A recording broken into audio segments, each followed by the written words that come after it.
Dear colleagues, excellencies, I think we should try to reconvene.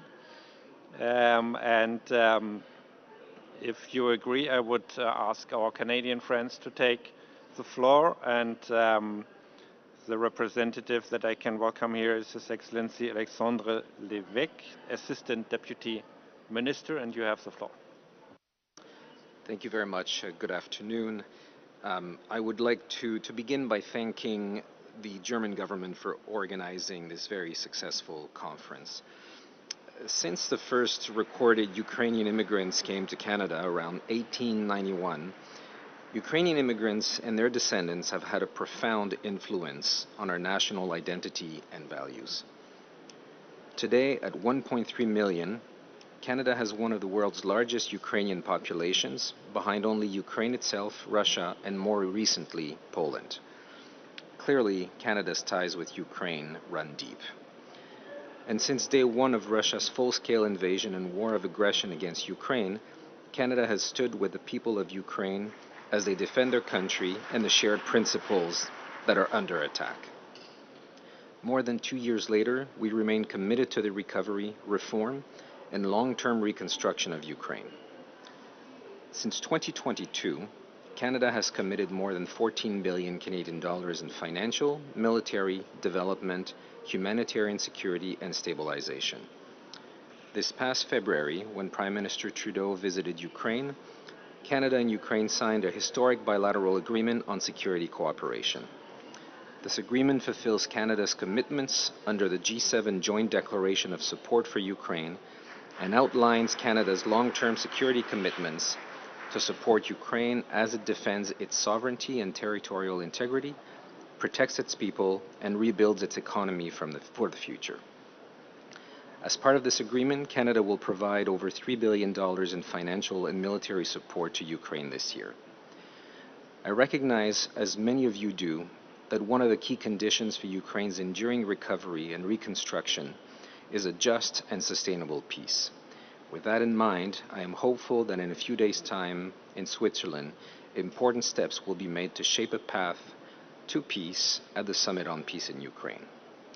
Canada's Prime Minister will attend, along with other heads of state and representatives from many countries around the world.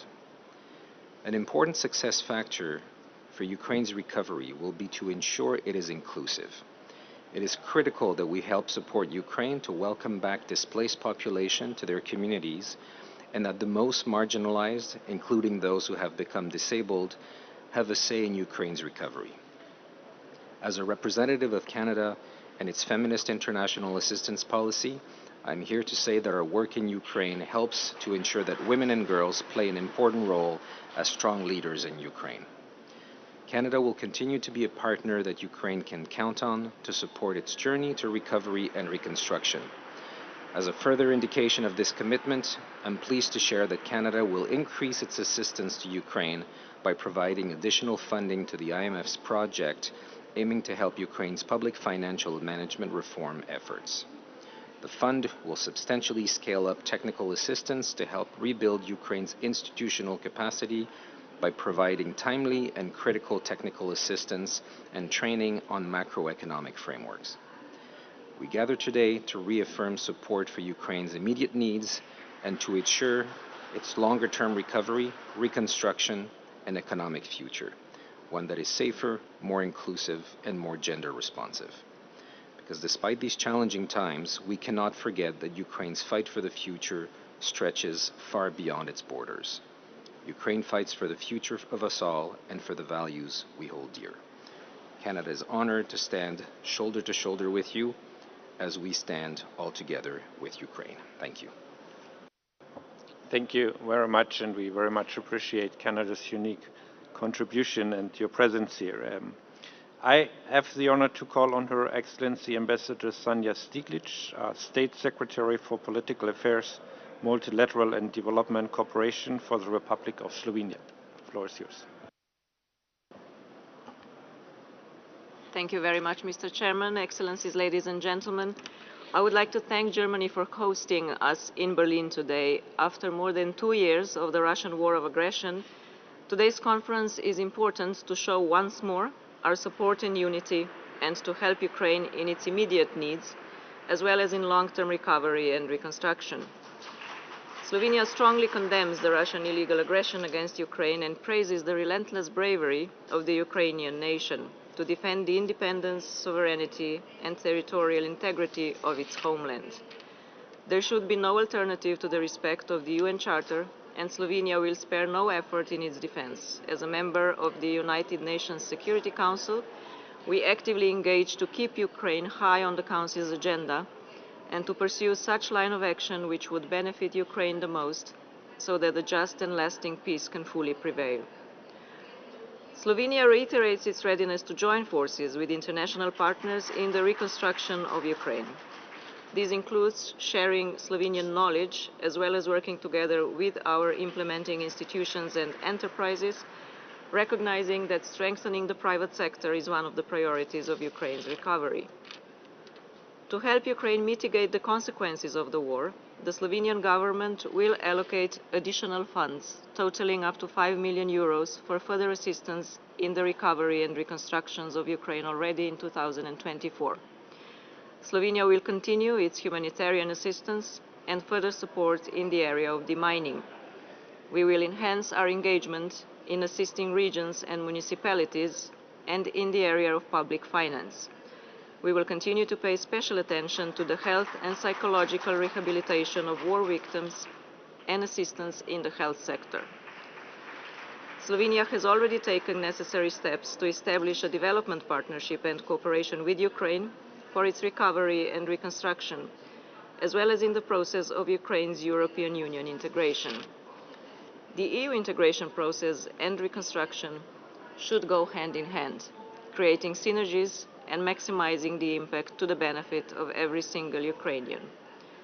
Ladies and gentlemen, Slovenia will continue to support Ukraine in its efforts to reform and rebuild into a free, modern, resilient, secure society and successful economy. Thank you. Thank you. Thank you very much, Ambassador.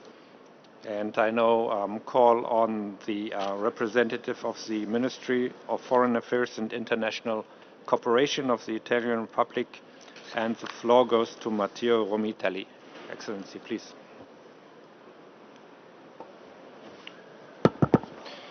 Italy wants to thank Germany and Ukraine for co-organizing this Ukraine Recovery Conference, and it will be an honor for Italy to host the following conference next year.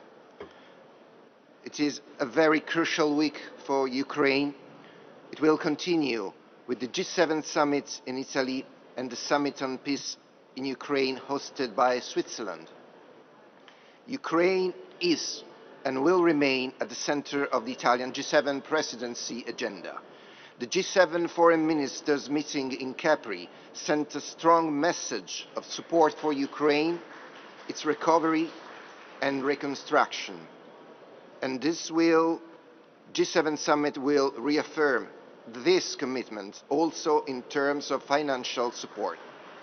Italy is already doing its part with contributions exceeding 2 billion euros. We are here in Berlin with a large business delegation to reaffirm our all-around commitment.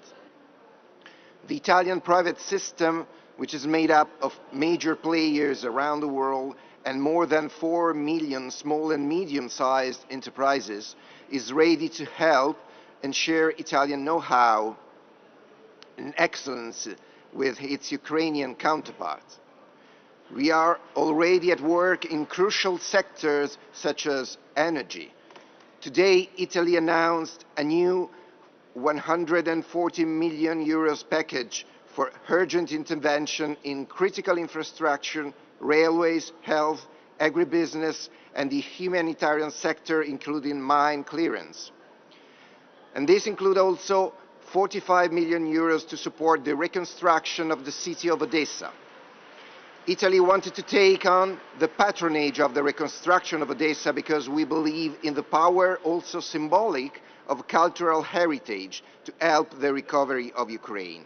And this morning we signed with Ukraine a memorandum of understanding to accelerate this cooperation. Ours is a commitment in cooperation with some of Italy's leading cultural institutions such as the Milano Triennale and the Maxi Museum, together with UNESCO. We stand by Ukraine in every context. In Europe, we supported the decision to use the extraordinary profits from frozen assets from Russia just for Ukraine. And we supported the adoption of €50 billion program, which facilitate the reforms needed to attract private investments and bring Ukraine closer to the European family.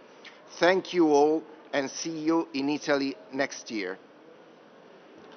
Thank you very much, and we appreciate not only your comments but also the Italian government's willingness to host the next conference, so thank you very much.